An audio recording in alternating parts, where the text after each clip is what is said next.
You ask Tiger to solve. This deals with linear equations with one unknown. The final result is z equals 11/2. Let's solve it step by step. Simplify the expression. Expand the parentheses. Multiply the coefficients.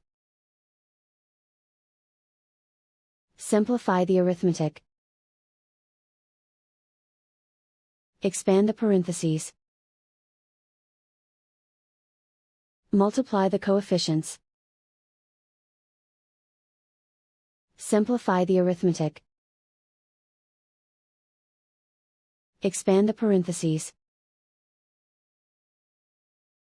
Group like terms. Simplify the arithmetic. Group all z terms on the left side of the equation. Subtract 5z from both sides.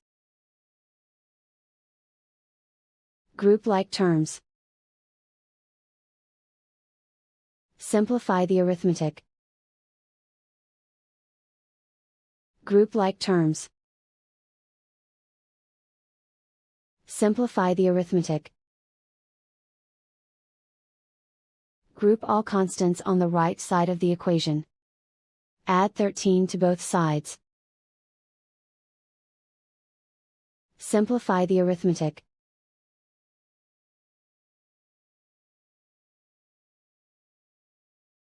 Isolate the z. Divide both sides by 2.